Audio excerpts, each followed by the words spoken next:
الصلاة الحمد لله رب العالمين والعاقبة للمتقين والصلاة والسلام على سيد المرسلين والحمد لله رب العالمين فأعوذ بالله من الشيطان الرجيم بسم الله الرحمن الرحيم۔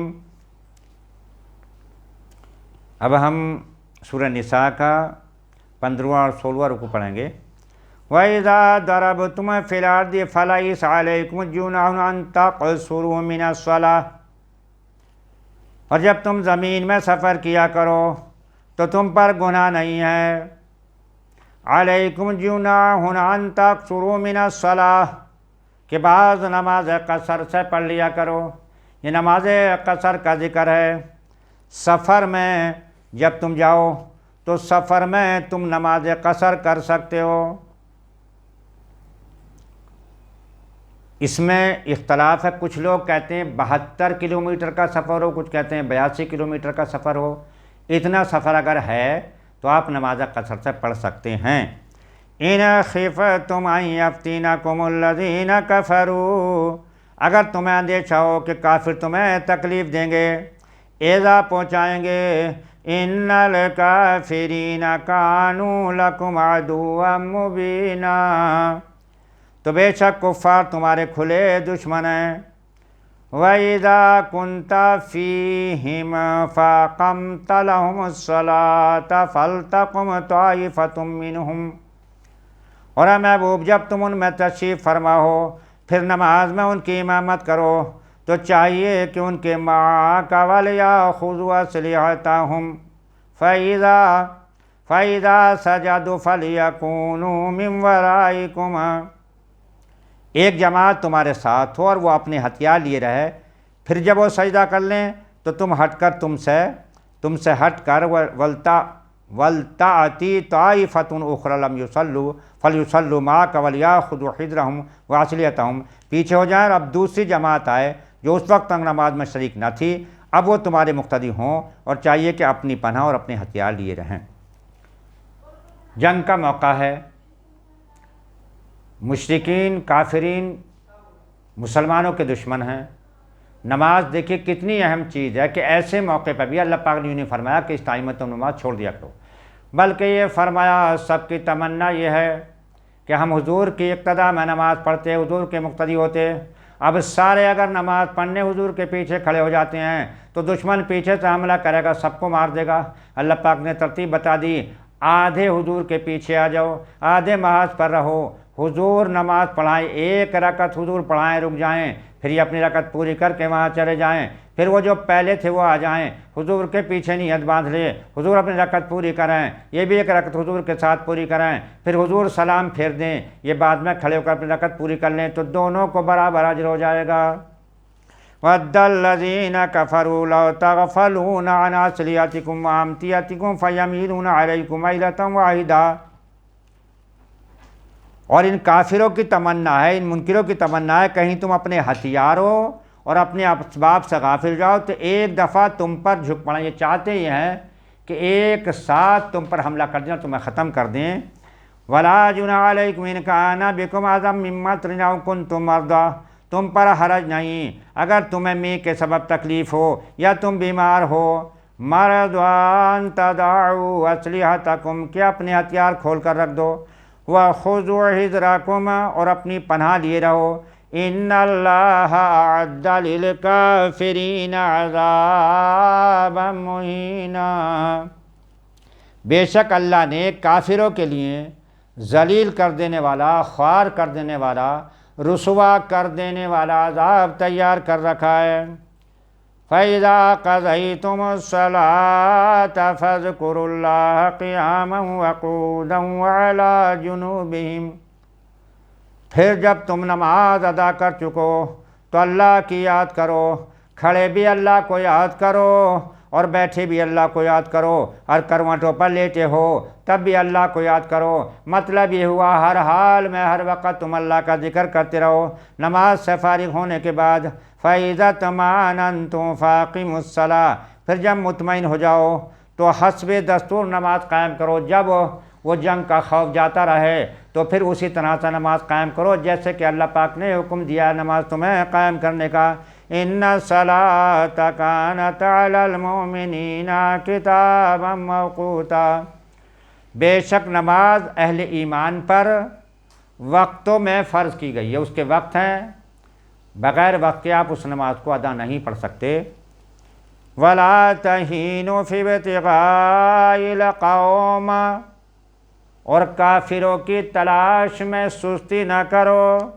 ان تکونوا تعلمون فإنهم یعلمون کما تعلمون، اللہ پاک فرماتا ہے اگر تمہیں دکھ پہنچتا تو انہیں بھی دکھ تو انہیں بھی پہنچتا، اگر تمہیں دکھ پہنچتا ہے تو دکھ انہیں بھی پہنچتا ہے۔ اگر تمہارے 70 شہید ہو گئے احد میں تو بدر میں ان کے 70 کو تم نے قتل کر دیا، جیسا تمہیں پہنچتا ہے۔ وَتَرْجُونَ مِنَ اللَّهِ مَا لَا يَرْجُونَ، اور تم اللہ سے امید رکھتے ہو جو وہ نہیں رکھتے، تم تو اللہ سے امید رکھتے ہو، اللہ پر ایمان رکھتے ہو، اور اللہ آخرت میں بڑے انعاموں سے تمہیں نواز دے گا، اپنی رحمتوں سے نواز دے گا۔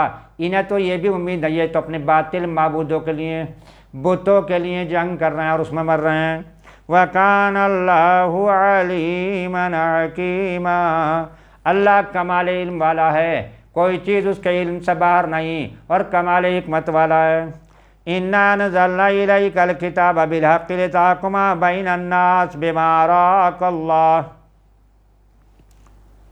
اے محبوب بے شک ہم نے تمہاری طرف سچی کتاب اتاری ہے کہ تم لوگوں میں فیصلہ کرو، لوگوں میں فیصلہ کرو اس کتاب کے ذریعے سے، جس طرح تمہیں اللہ نے دکھایا، اللہ نے سکھایا ہے۔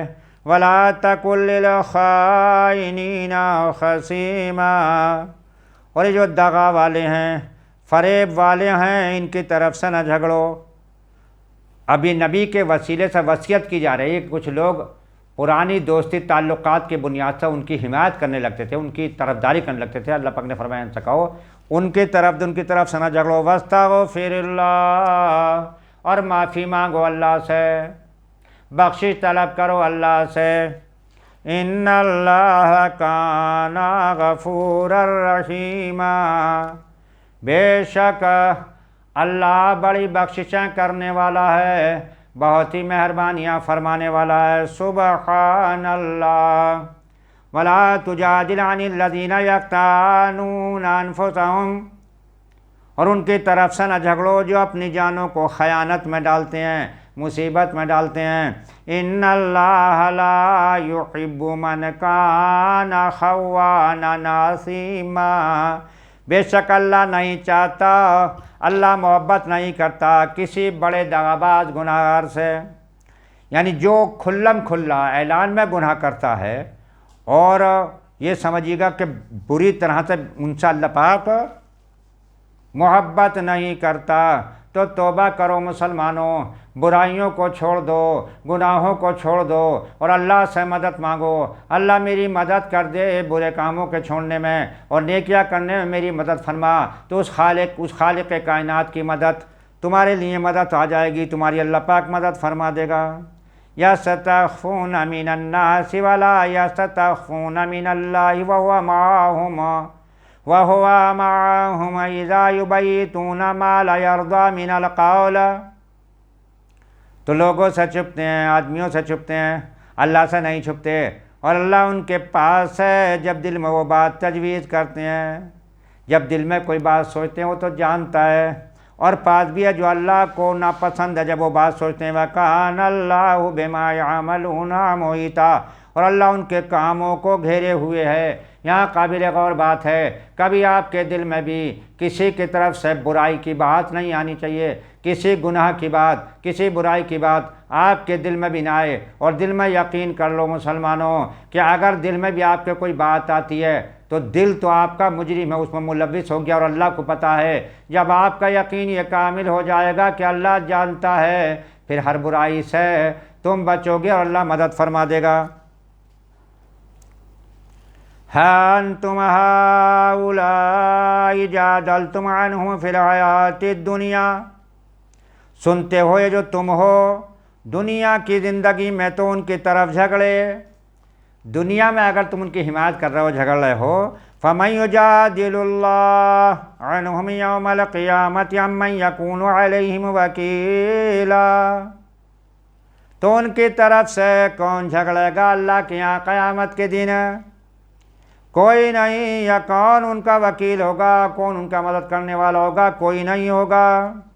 وَمَن يَعْمَلْ سُوءًا أَن يَظْلِمْ نَفْسَهُ ثُمَّ يَسْتَغْفِرِ اللَّهَ يَجِدِ اللَّهَ غَفُورًا رَحِيمًا، اور جو کوئی برائی یا اپنی جان پر ظلم کرے گا، جو کوئی غلط کرے گا، گناہ کرے گا، جس طرح کی بھی برائی چھوٹی یا بڑی اپنی جان پر کرے گا، پھر اللہ سے بخش چاہے گا تو اللہ کو بخش کرنے والا مہربان پائے گا.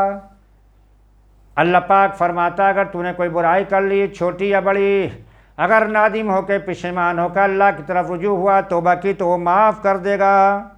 وَمَن يَكْسِبْ إِثْمًا فَإِنَّمَا يَكْسِبُهُ عَلَى نَفْسِهِ، اور جو گناہ کمائے تو اس کی کمائی اسی کی جان پر پڑے گی. جس نے غلطی کری ہے وہ کسی کا کچھ بگاڑ نہیں سکتا، اپنا ہی اس نے اپنا نقصان کیا ہے، اپنی جان کو خسارے میں ڈال دیا ہے. وَكَانَ اللَّهُ عَلِيمًا حَكِيمًا، اور اللہ کمال علم والا اور کمال حکمت والا ہے.